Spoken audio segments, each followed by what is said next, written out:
परमेश्वर आपको नए तेल से अभिषेक करेगा। आज का ये सामर्थ्य वचन आपके जीवन में जीवित होकर एक बड़ी आशीष को पैदा करेगा। ख्रिस्त में मेरे प्रियो, आप सबको जय यीशु, प्रेज द लॉर्ड। आज फिर से एक बार मैं आप सभी का स्वागत करता हूं प्रभु के वचन को सुनने के लिए।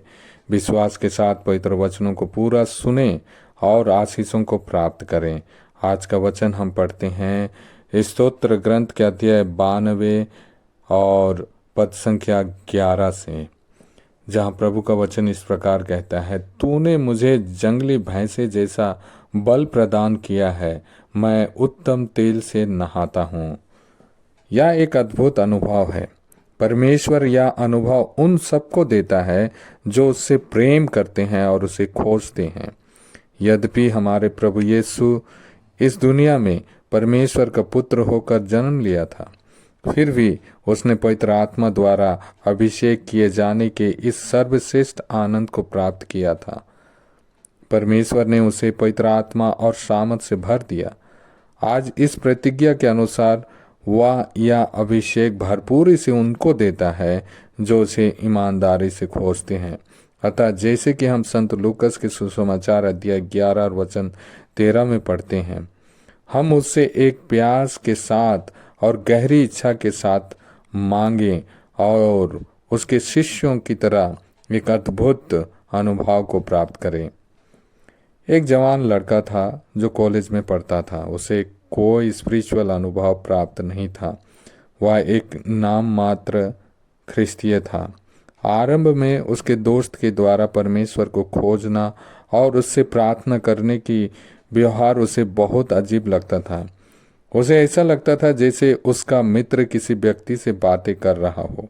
अतः उसने एक दिन अपने मित्र से परमेश्वर से बातें करने के अनुभव के बारे में पूछा। उसके मित्र ने उसे विस्तार से अपने हृदय में इस अद्भुत अनुभव के विषय में बताया और यह भी बताया कि उसने इसे किस प्रकार से प्राप्त किया। यह बात इस जवान को छू गई। उसकी जिंदगी बदल गई और वह भी इस महान अनुभव की इच्छा करने लगा। नबी ईसायाह के ग्रंथ के अध्याय 44 और वचन 3 के अनुसार उसने अपने दिल में बोझ और प्यास के साथ प्रार्थना करना शुरू कर दिया और आश्चर्य हुआ। एक दिव्य सामत उसके दिल में आ गई। इसके पश्चात वह अपने मित्रों के साथ मिलकर एक पवित्र जीवन बिताने लगा। परमेश्वर ने उसे आशीष दी क्योंकि उसने अपने सब कामों में परमेश्वर को महिमा दी और अपनी जवानी के दिनों में परमेश्वर को स्मरण किया। जी हाँ मेरे प्रियो, आज परमेश्वर आपको आशीष देने के लिए बेसब्री से आपका इंतजार कर रहा है। आप सभी सांसारिक अभिलाषाओं को त्याग दीजिए और परमेश्वर को पुकारिए। उससे प्रार्थना कीजिए कि आप भी पवित्र आत्मा द्वारा अभिषेक किए जाने का अनुभव प्राप्त करना चाहते हैं। अपने आप को नम्र कीजिए और उसे ईमानदारी से खोजिए।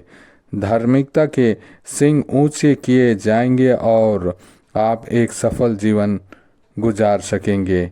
स्तोत्र ग्रंथ अध्याय 75 और पद संख्या 11। आइए हम प्रार्थना करें। प्रिय उद्धारकर्ता, आज मैं तुझे नहीं छोड़ूंगा जब तक कि तू मुझे यह अद्भुत अनुभव ना दे जो कि तूने भी प्राप्त किया था जब तू इस संसार में आया था। जब याकूब ने आशीषें मांगी, तूने उसे उसकी प्रार्थना सुनी और उसे आशीष दी। इसी प्रकार से मेरे जीवन में भी आशीष दे और अपनी पवित्र आत्मा से भर दे। यीशु के अनमोल नाम से मैं ये प्रार्थना करता हूँ, आमीन। आप सभी को जय यीशु।